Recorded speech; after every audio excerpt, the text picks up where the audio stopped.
when I was a little boy, I saw a man in my closet. Now I know what you're thinking. That's just your childlike imagination creating monsters in the dark. And to that, I'd say you're wrong. I know you're wrong, because this man was different. He was evil. I awoke with a start one night, after one of my all too often childhood nightmares. It was strange for a kid my age to have so many nightmares as I did. What was even stranger is that they weren't about normal kid things either. While other kids were frightened of monsters and insects and embarrassment, I was dreaming of horrid, gruesome sights of people being cleaved in two, of tortures and burning children. And all the while, there was an underlying feeling that all of it was my fault. That somehow I was the cause. As my mind slowly focused out of sleep, I began to feel like I was being watched. But the feeling wasn't threatening. The feeling seemed like that of being protected by an older sibling or parent. I sat up in my bed to take a look at my darkened surroundings. That's when I saw it. He was tall, skinny, and shirtless. I couldn't see most of his facial features under his raven-colored hair. He was relatively normal, aside from his large black wings that looked like they were torn off of some large ailing buzzard. "Hello, Timmy," he said. "Can you see me?" I could only nod in response. He emerged from my closet, dragging along his large, decrepit wings. "I am your guardian angel. Do not be afraid." I heard this, but something seemed wrong. I mean, obviously he didn't look like any guardian angel my childlike imagination would conjure up. Hello, I stammered. I'm Timmy. "I know all about you, Timmy. It is my job after all," he said with a deep bow. "I am here to serve and protect you." I couldn't believe what I was seeing. A man had just magically appeared out of my closet claiming to be my guardian angel. I thought I was still dreaming. Now I wish I was. That's when I saw them. He lifted his head from his bow, and I saw them. Those eyes, or rather those places where his eyes should have been. Then he smiled. His teeth looked like large, shiny black needles. I no longer felt protected. This man, this thing, was not here to keep me safe. There was no guardian. I screamed at the top of my lungs for my mother. She came bolting into my room and held me as I bawled and pointed frantically to the closet, screaming, "It's there! It's there!" She went to inspect the closet, and of course, nothing. As I said before, I had nightmares quite often, so it was common for me to wake my mother with such stories. As a consequence, my mother began to think of them as nothing more than a nuisance. "Honey, how many times do I have to tell you it's all up here?" she said, tapping her index finger to her head. "But this time I know it was real, Mom. I swear it," I yelled through my tears. "Go back to sleep, honey," she said as she left the room. I could only sit there in the darkness until I got up the nerve to get out of my bed and exit my room as fast as I could so I could convince my mother to let me sleep in her bed. As I was leaving the room, against all better judgment, I looked back. There I saw a clawed hand waving farewell to me from the closet. I stiffened as I heard the creature's voice. Sweet dreams. The next morning was rather ordinary.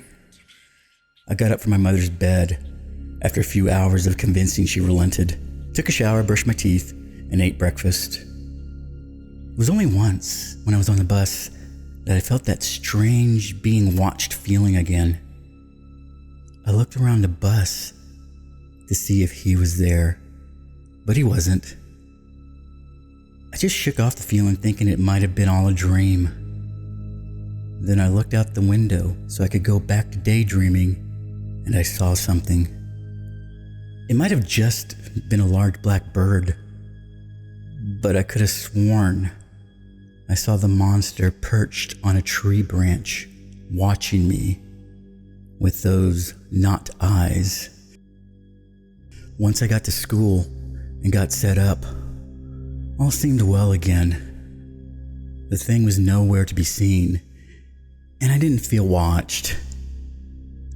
I went on with my third grade classes just like any other 9-year-old.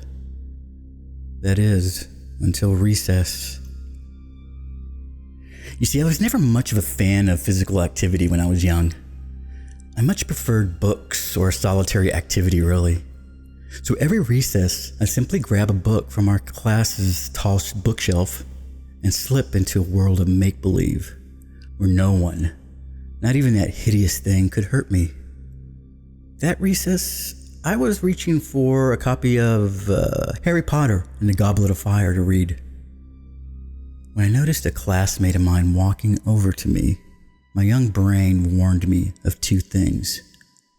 Either he wanted to read the same book and, being taller than I, would take it from me, or worse, he would invite me to play with him. I began to jump for the book, rushing to get it before he made contact. I tried to step on the lower shelf in order to get higher. Then I reached too far and fell, taking the whole shelf with me. All I could do was scream and close my eyes. I heard the shelf fall with a crash. I opened my eyes and saw the angel with its back sockets standing over me, and the shelf lying next to me.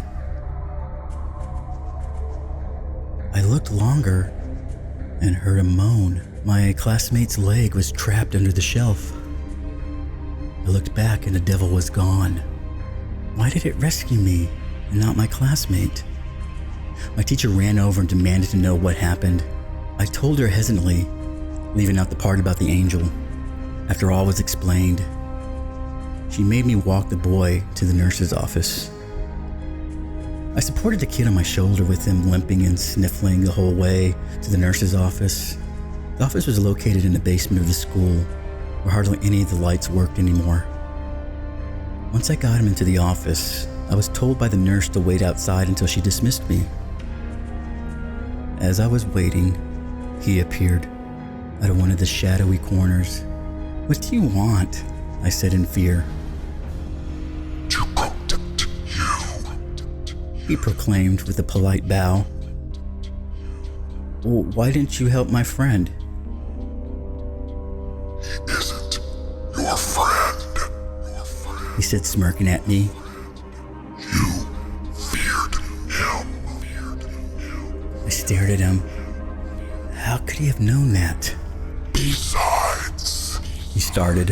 if I had helped him, you would be the one in that office. I looked back to hear a quiet whimper of the boy. His leg was probably broken. I looked back at my savior and he was giggling at the child's pain. He quickly looked back at me and checked himself. He cleared his throat. Well, now you understand, don't you? He asked. I will protect you until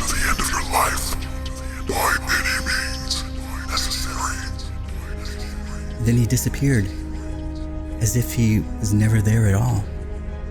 The nurse came out and dismissed me. I was scared to walk back alone, but I didn't have much choice. When I got back, class had started. I took my seat and began to daydream again. But as I looked out the window, I met eyes with my angel perched on top of a swing set, ever so vigilant. After school ended, I was waiting for my mother to pick me up. In those days, I could wait for a few minutes to hours, depending on how my mom's work was going at the hospital. Today was a long day. As I waited, I encountered Jack, Jake, and Alex, the school bullies. This meeting was nothing special, seeing as how beatings and harassment from them was quite normal in those late days. "Hey, shrimp, Mama forgot about you again?" Jake sneered. "Where's your daddy, punk?" Alex yelled. Large Jack just stood with his arms crossed like usual. "Go away, guys," I whined. "What's that? You want to play?" Jake mocked. "Not today, guys," I begged, being more tired than usual. "I think he wants to play, fellas," Jack said as he grabbed my book bag. And so began a semi-daily routine of having my book bags thrown around as I pathetically tried to get it back. This is what Jake meant by play. They tossed my books around until I tried to grab for them, like a sadistic game of monkey in the middle, with Jack shoving me hard and punching me if I ever got too close until my mom arrived. Today ended differently though, much differently. As they were throwing around my books, I felt my normal sense of rage surmounting. As I became more and more distressed, I felt a presence, a dark, insidious presence. Not a second later, I saw a large, wing-shaped shadow appear behind me. Jake and Alex quick throwing my bags and stared in my direction at the winged beast standing behind me. I turned around to see my guardian angel staring down at us from a tree branch, black eyes filled with a sinister joy at the thought of what he was about to do. You boys really shouldn't bully today, he said, rising and flexing his clawed talon-like hand. He might get hurt. I don't like it when he gets hurt. The boys began to run, screaming in sheer terror. All I could see was a black shroud rush over me as the thing rushed after them. I turned around again as it swooped down and caught Jake. Alex and Jack stopped and started throwing rocks at the thing, yelling for it to let Jake go. Floating and holding Jake by the neck with one claw, it began to speak. What's the matter, boys? Don't you want to play with me? I'm a bucket of fun. The angel began to tear at Jake's chest with his free hand, tearing open Jake's chest cavity, breaking loose the ribs one at a time. Blood was dripping onto the sidewalk. Jake and his friends were screaming and bawling. I could only stand silent, staring in horror at what I was witnessing. Wasn't he supposed to be an angel? No, nothing that hideous could be an angel. Nothing that would do something like that to a child could be an angel. When the thing was finished, Jake was silent. Jake's heart, outside of his body, was still beating in the beast's talon. It dropped Jake to the ground and began to consume the heart, ripping it apart with its long, needle-like teeth. When it was finished, it began to laugh. That was the most fun I've had in eons. The thing yelled, arms outstretched, still hovering over the remaining boys. Now as for you, It said, aiming its cold black sockets at Alex and Jack. was the head, but you were the neck who supported him. began to giggle maniacally. And for that, you are just as guilty. The boys started running again, only to have the angel land right in their path. It said in a sing-song voice, waving its finger. Naughty boys must be punished. He said as he swiftly grabbed their faces with each razor-sharp claw. Blood poured from the places the claws met raw flesh. The angel then swooped back up with the boys in hand, and as swiftly as he ascended, the abomination dive-bombed, bringing the boys' heads forward to meet the sidewalk with massive force. The back of their skulls burst open, leaving blood and brain matter splattered across the sidewalk. After it let go of what remained of their heads, he lapped up the excess blood on his hands with a long black tongue, and then began to advance toward me. I could do nothing but cower with my knees folded up to my chest behind a nearby tree. The thing found me and crouched in front of me, staring into my tear-filled eyes, and it whispered, By any means necessary. And he was gone in a flash of black smoke. When my mom got to the school, she immediately called the police and asked me what had happened. I could only stare at her and whisper, My guardian angel saved me. That night, as I attempted to get some rest, I felt the same presence. He was there, standing over my bed. I cowered under my covers and pleaded, Please, don't hurt me. I can't hurt you, child. It said. I must protect you from harm. I am your guardian. You're not, I yelled. Angels don't kill people. They don't hurt little boys. There was a long pause, and the thing began to laugh. Maybe not by human definition. It scoffed. I simply hid under my covers, shaking until I felt it move towards my closet. Know this, kid. It said, looking back at me with those black eyes. Angels and demons are feeble human constructs. Nothing more. The thing paused, seemingly in thought. But I guess from your perspective, It chuckled. even angels can be demons in disguise. And he was gone. Even today, he's always there. He will protect me from anything he deems a threat.